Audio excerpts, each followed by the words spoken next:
Goeiemôre julle, ons gaan aan met Ester vanaf hoofstuk 6. In dieselfde nag het die slaap van die koning gewyk en hy het gesê, hulle die gedenkskrif die kronieke moes bring. En toe die koning voorgelees word, vind hulle daar beskrywe dat Mordegai openbaar gemaak het, dat Bigtana en Teres, 2 hofdienaars van die koning, uit die drempelwagters getrag het om die hand aan die koning Ahasveros te slaan. Daarop sê die koning, watter eer en verhoging het Mordegai daarvoor te beurt geval? En die jong manne van die koning, sy dienaars, het geantwoord met hom, niks het gebeur nie. Toe sê die koning, wie is in die voorhof? Juis toe Aman in die buitenste voorhof van die koninklike pareis kom om aan die koning te sê dat hulle Mordegai moes ophang aan die galg wat hy vir hom laat oprig het. En die jongman van die koning antwoord, daar staan Aman in die voorhof. Toe sê die koning, laat hy inkom. Nadat Aman ingekom het en vra die koning hom, wat moes met die man gedoen word aan wie die koning eer wil bewys? Aman dink toe by homself, aan wie sou die koning eer wil bewys meer as aan my? Daarom het Aman vir die koning gesê, die man aan wie die koning wil eer bewys, laat hulle 'n koninklike kleed bring waarmee die koning bekleed was en 'n perd waar die koning op gery het en op die kop waarvan die koninklike kroon gesit is. En laat hulle die kleed en die perd afgee aan een van die vorste van die koning, van die vername manne, dat hulle dit die man aantrek, aan wie die koning eer wil bewys, en hulle moet hom laat ry op die perd oor die stadsplein, en voor hom uitroep, so word gedoen aan die man aan wie die koning wil eer bewys. Toe sê die koning vir Aman, neem gou die kleed en die perd soos jy bespreek het, en doen so aan Mordegai, die Israeliet, wat in die poort van die koning sit. Jy moet nie een woord onvervuld laat bly van alles wat jy gespreek het nie. En Aman het die kleed geneem en die perd, en hy het Mordegai aangetrek en hom laat ry oor die stadsplein en voor hom uitgeroep, so word gedoen aan die man aan wie die koning eer wil bewys. Daarna het Mordegai teruggegaan na die poort van die koning, maar Aman het hom gehaas na sy huis toe, treurig en ook 'n bedekte hoof. En Aman het aan sy vrou Seres en al sy vriende vertel alles wat met hom oorgekom het. Toe sê sy wyse manne en sy vrou Seres vir hom, as Mordegai voor wie jy alreeds begin val het, uit geslag van die Israeliete is, sal jy niks teen hom kan uitrig nie, maar heeltemal voor hom val. Onderwyl hulle nog met hom spreek, kom die hofdienaars van die koning aan, en hulle het Aman gou na die maaltyd gebring, wat Ester gereed gemaak het. Tot sover. Hoofstuk 7. Aman word deur Ester aangekla en ter dood gebring. Toe koning en Aman inkom om saam met koningin Ester die feesmaal te hou, sê die koning aan Ester ook op die tweede dag terwyl hulle wyn drink, wat is jou bede, koningin Ester? Dit sal jou toegestaan word, en wat is jou versoek? Al was dit die helfte van die koninkryk, daaraan sal voldoen word. En koningin Ester antwoord en sê, as ek genade in u oë gevind het, o koning, en as die koning dit goed vind, laat my lewe my geskenk word op my bede en my volk op my versoek. Want ons is verkoop, ek en my volk, om verdelg, gedood en uitgeroei te word. Was ons nog as slawe en slavinne verkoop, dan sou ek geswyg het, maar hierdie ramp sal onder die verliese van die koning sy weerga nie hê nie. Toe spreek koning Ahasveros en sê aan koningin Ester, wie is hy en waar is hy wie se hart hom ingegee het om so te maak? En Ester sê, die teenstander en vyand is hierdie slegte man Aman. Toe skrik Aman voor die koning en die koningin. En die koning het in sy woede van die wynmaaltyd opgestaan en na die tuin van die paleis gegaan. Terwyl Haman daar bly staan om van koningin Ester die behoud van sy lewe af te smeek, want hy het gesien dat onheil voor hom by die koningin vasbesluit was.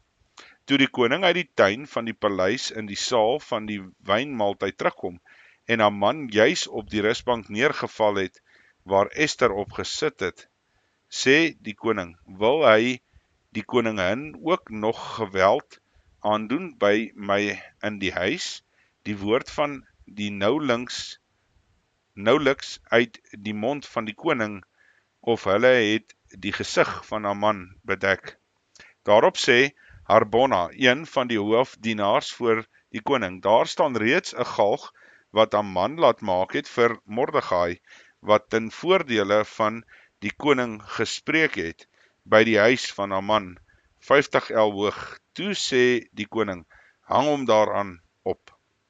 En hulle het Haman opgehang en aan die galg, wat hy vir Mordegai opgerig het, en die woede van die koning het bedaar. Tot sover.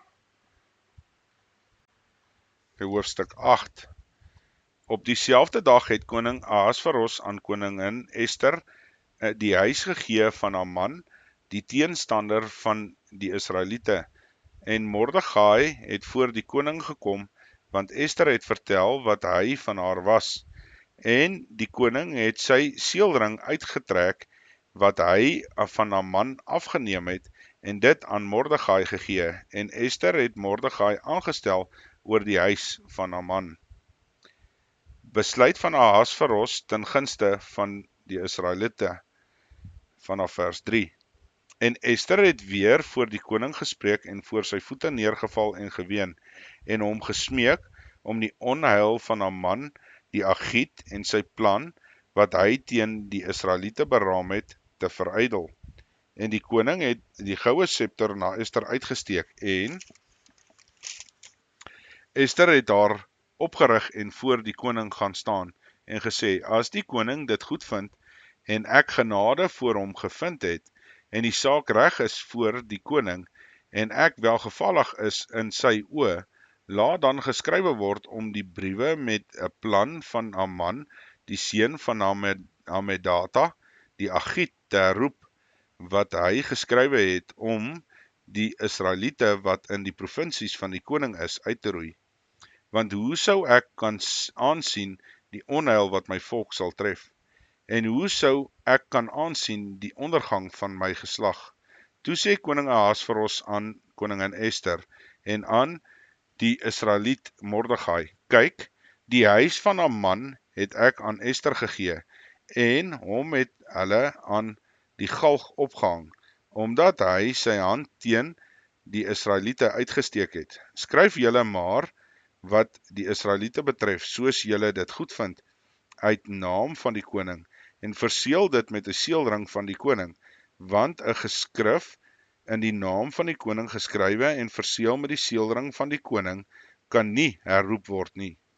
Toe is in dieselfde tyd die skrywers van die koning geroep, en die 3de maand, dit is die maand van Sivan, op die 23ste daarvan, en daar is geskrywe, net soos Mordegai beveel het aan die Israeliete en aan die landvoogde en goewerneurs en die vorste van die provinsies wat van Indië af tot by kus lê, 127 provinsies, aan elke provinsie volgens sy skrif en aan elke volk in sy taal, en aan die Israeliete volgens hulle skrif en hulle taal.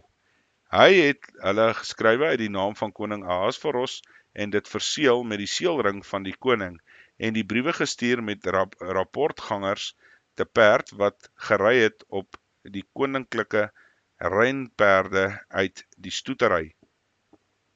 Dat die koning aan die Israeliete wat in elke stad woon toegestaan het om bymekaar te kom en hulle lewe te verdedig, deur te verdelg en dood te maak en uit te roei elke gewapende mag van volk of provinsie wat hulle in benoudheid mag bring, saam met kindertjies en vroue, en hulle besittings as byt te plunder. En op een dag in al die provinsies van koning Ahasveros op die 13de van die 12de maand, dit is die maand van Adar. 'n Afskrif en bevelskrif moes as wet uitgevaardig word in elke provinsie openbaar gemaak aan al die volke sodat die Israeliete op die dag gereed moes wees om hulle op hulle vyande te wreek. Die rapportgangers wat op die koninklike renperde gery het op bevel van die koning haastig en gou weggegaan en die wet is in die vesting van Susan uitgevaardig. En Mordegai het van die koning weggegaan in 'n koninklike kleed van pers en wit met 'n groot goue kroon op en 'n mantel van fyn linne en purperrooi stof, terwyl die stad van Susan jubel en vrolik was. Vir die Israeliete was daar lig en vrolikheid en vreugde en eer, en al die provinsies en in al die stede waar die bevel van die koning en sy wet ook aangekom het, was daar vrolikheid en vreugde by die Israeliete. Maaltyd en feesdag en baie uit die volke van die land het Israeliete geword, want die skrik van die Israeliete het op hulle geval. Tot sover. Ons gaan aan by hoofstuk 9. Die Jode verslaan baie van hulle vyande, ook die 10 seuns van Aman. En in die 12de maand, en dit is die maand Adar, op die 13de dag daarvan, toe die bevel van die koning en sy wet uitgevoer sou word, op die dag toe die vyande van die Israeliete gehoop het om hulle te oorweldig, maar dit net die omgekeerde was, sodat juis die Israeliete hulle haters sou oorweldig. Het die Israeliete saamgekom in hulle stede in al die provinsies van koning Ahasveros om die hand te slaan aan die wat hulle onheil gesoek het, en niemand het voor hulle stand gehou nie, want die skrik vir hulle het op die volke geval. En al die vorste van die provinsies en die landvoogde en die goewerneurs en die beamptes van die koning het die Israeliete ondersteun, want die skrik vir Mordegai het op hulle geval. Want Mordegai was groot in die paleis van die koning, en sy gerig het deur al die provinsies gegaan, omdat die man Mordegai groter geword het. En die Israeliete het onder hulle vyande 'n slagting aangerig, deur die swaard en deur doodslag en verdelging, en met hulle haters na hulle goedvinde gehandel. En die vesting van Susan het die Israeliete 500 man gedood en uitgeroei. En Parsandata en Dalfon en Aspata en Porata en Adalia en Aridata en Parmatsta en Arisai en Aridai en Waisata, die 10 seuns van Aman, die seun van Amendata, die teenstander van die Israeliete, het hulle gedood, maar na die byt hulle hand nie uitgesteek nie. Op dieselfde dag het die getal van die wat die vesting in Susan gedood is, voor die koning gekom. En die koning het aan koningin Ester gesê, in die vesting van Susan het die Israeliete 500 man gedood en uitgeroei benewens die 10 seuns van Aman. Wat sou hulle wel in die ander provinsies van die koning gedoen het? Wat is dan jou bede? Dit sal vir jou toegestaan word, en wat is verder jou versoek? Daaraan sal voldoen word. Toe sê Ester, as die koning dit goed vind, laat môre ook aan die Israeliete wat in Susan is, toegestaan word om te handel volgens die wet wat geld vir vandag, en laat hulle die 10 seuns van Aman aan die galg ophang. En die koning het bevel gegee om so te doen, en 'n wet is in Susan uitgevaardig, en hulle het die 10 seuns van Aman opgehang. En die Israeliete wat in Susan was, het ook op die 14de dag van die maand van Adar saamgekom, en hulle het in Susan 300 man gedood, maar na die byt hulle hand nie uitgesteek nie. En die ander Israeliete wat in die provinsie van die koning was, het saamgekom en hulle lewe verdedig en gerus en hulle vyande en hulle het onder hulle haters 75,000 omgebring, maar na die byt hulle hand nie uitgesteek nie. Dit was op die 13de dag van die maand van Adar, en op die 14de daarvan het hulle gerus, en dit 'n dag van maaltyd en vrolikheid gemaak. Maar die Israeliete wat in Susan was, het op die 13de dag en die 14de dag daarvan byeengekom, en op die 15de dag daarvan gerus, sodat hulle dit 'n dag van maaltyd en vrolikheid gemaak het. Daarom maak die Israeliete wat buite in die onbemuurde stede woon, van die 14de dag van die maand van Adar 'n dag van vrolikheid en maaltyd en 'n feesdag waarop hulle mekaar lekkernye stuur. Instelling van die Purimfees vanaf vers 20. En Mordegai het hierdie dinge opgeskrywe in die briewe gestuur aan al die Israeliete wat in die provinsies van die koning Ahasveros was, en wat naby en wat ver was, om vir hulle vas te stel dat hulle al die jare die 14de dag van die maand van Adar en die 15de daarvan moes vier, as die dae waarop die Israeliete rus gekry het van hulle vyande, en die maand wat vir hulle van kommer en in vrolikheid en van rou in feesdag verander is, dat hulle daar dae van maaltyd en vrolikheid van moes maak, en om mekaar lekkernye en aan die armes gawes te stuur. En die Israeliete het as insetting aangeneem wat hulle begin het om te doen en wat Mordegai aan hulle geskryf het. Want Haman, die seun van Hamendata, die Agit, teenstander van al die Israeliete, het 'n plan beraam om teen die Israeliete om hulle uit te roei. En die Pur, dit is die lot, gewerp om hulle te vernietig en hulle uit te roei.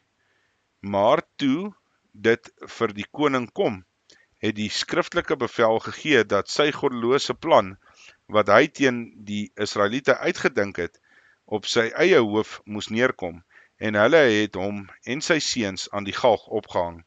Daarom noem hulle die dae Purim, na die naam van Pur en Hiram, vanweë die woorde daardie brief en wat hulle self daarvan gesien het en wat hulle oorgekom het.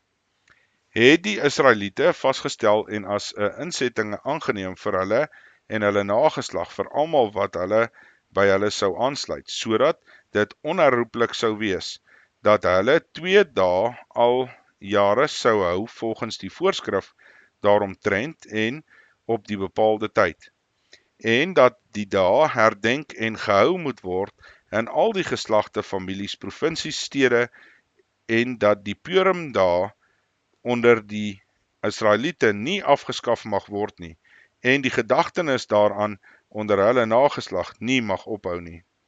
En koningin Ester, die dogter van Abigail, die Israeliet Mordegai, het met al die nadruk geskrywe om hierdie tweede brief aan Purim krag te verleen, en hy het die briewe gestuur aan al die Israeliete in die 127 provinsies, die koninkryk van Ahasveros, woorde van vrede en trou, om die Purim dae op hulle bepaalde tye vas te stel, soos die Israeliet Mordegai en koningin Ester dit vir hulle verorden het, en soos hulle vir hulle self en hulle nageslag die voorskrifte aangaande die vastyd en die daarby behorende weeklag vasgestel het.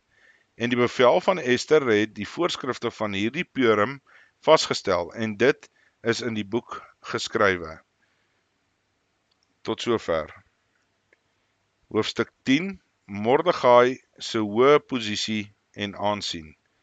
Daarna het koning Ahasveros 'n belasting op die land en op die kuslande van die see gelê, en al die dade van sy mag en sterkte en die noukeurige berig oor die grootheid van Mordegai waartoe die koning hom verhoog het, is dit nie beskrywe in die kroniekboeke van die koning van Medië en Persië nie, want die Israelitiese Mordegai was die tweede in rang onder die koning Ahasveros en hy was groot by die Israeliete en 'n liefling by die menigte van sy broers, omdat hy die heil van sy volk gesoek het tot welsyn van sy hele nageslag gespreek het.